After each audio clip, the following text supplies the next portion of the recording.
I winded myself coming up here. This is up on the road facing south, more or less. And this is the highest point on my property. And this is the property line with the neighbor directly to the north. And his family originally owned this entire bend of the river. Otis, get over here. Since like the 1850s. And that stone wall, that dry stone wall, was put in by some Pennsylvania Dutch coming through here back around that time in exchange for food and a place to stay.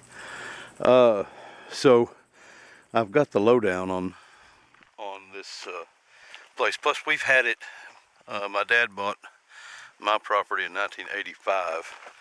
There's a thick growth of trees, cedar elms and mesquite trees.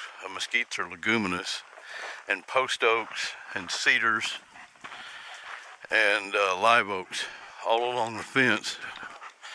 And the drive is about 2/3 of the way down here, and there's a gentle slope towards the other corner where those trees end over there. And the drive is more of a just a farm track. I don't really consider it hardware. Recently we had 7.5 to 8 inches of rain in a day, which was a really significant rain event for us, and it washed out chunks of the road base here and the drive, which you see in just a second. There's a culvert pipe that comes under the road over here that catches all of this water from the hill that's heavily wooded and funnels it right down under the road onto my property. And this is the opening, and this access way likely won't change, although I could move it down to that end. And this drops off sharply after the road and then slopes gently and then slopes more sharply into a bowl there. But another thing that I know from the neighbors and from having been here so long is that past this clump of trees that's overgrown with wild grapes and whatnot, down into that part of the property and on down to the river, which is about 500 meters that way, I guess. The ground won't hold water. The neighbor's got where that rubbish pile is right there, where they tried to have a pond for 30 years and it never held water. And so I hesitate to put ponds into the design anywhere past immediately right here. Now, me and a friend staked out contour lines on level from here on the edge of the drive all the way across to the property line, and those would feed into a pond right here, and I believe this would hold water, and I have access to an excavator. And I could either put the overflow into that trough there, because the neighbor at some point would be amenable to having a pond between our two properties, or let it spill over here into the next little small pond right here. And then after that, it's nothing but swales on contour every 50 or 60 feet. And heavy tree planting. And what I want to plant in trees is some honey locust and some honey mesquite and some Texas mountain laurel, which is got a real strong fragrance like grape Kool-Aid. And bluebonnets actually are a good legume that I can plant the tops of my swales with, and it'll look pretty. But also going to plant with more pecans, which are native to the area, and hazelnut as an understory, also chestnuts, and I'll plant a couple, 3 oaks in along each swale. But on the backside, on the uphill side, also as an understory, I will eventually plant paw-paws and mayhaws, which need a little more shade. And since the sun is primarily going to be coming from this angle, if not directly overhead, I'll need some cover for them before I get them started, because they otherwise will need the first year or so more or less under wraps.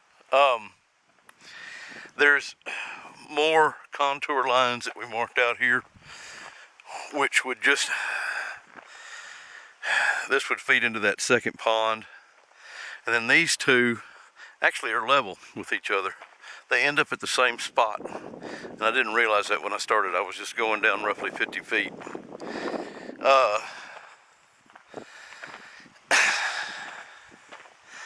And I'll plant some honey locusts along the fence line. I want some faster growing trees, because I've got this property next door has been purchased and they've developed a great deal, so there's going to be a lot of lights over there and noise, and I want to reduce that as much as possible. Also, this is the direction of the wind. Prevailing wind is from the southwest, so that's my wind sector, and twice since 1985 we've had fires that swept through, and both times from that direction, roughly from the south. And so I want to keep that in mind as well. Now you can see how this slopes up, and you can see how it slopes down to a point right here where the drive crosses close to the property line.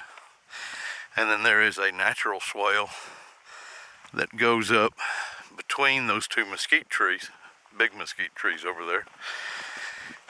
And if this soil would hold water, I would consider trying to keep putting ponds further down the slope, but I have evidence to the contrary. Now, maybe if I could compact it enough, but this is an alluvial plain on the banks of a river, and it is, once you get down off of the hill here, it's just layers of sand and clay and caliche and gravel, and then there is an underwater stream right here where I'm standing.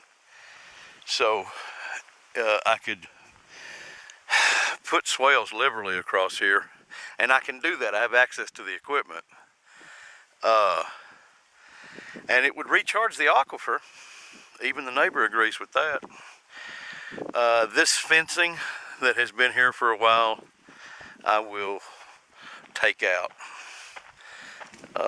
It's not part of the plan. It doesn't actually work against the plan just yet, though, so I'm not in any hurry. This is a much more gentle slope to the left of the drive here, and I have planted it over the last 12 years with various and sundry trees. The fire that came through 3 years ago killed most of the fruit trees, except for a couple of 3 pears. And I've had limited success getting anything started since then. This was a secondary garden plot, and I still, in the design, I have this, and it works down to, there's a slope off this little swale behind that fence there that comes down this way, and I want to put a swale line right here. There's an oak tree that I planted a few years ago. But this all slopes down to the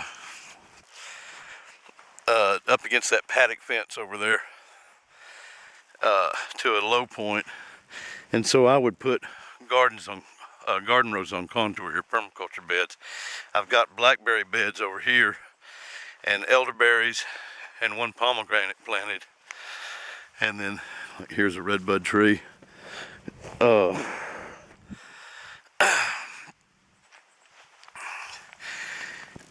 This is zone 2 and 3 because I can move small stock through here rotationally, but I could also plant more fruit trees out here among all these trees. In fact, I could fill it up. That's where I put a little pen to keep some pigs that never showed up.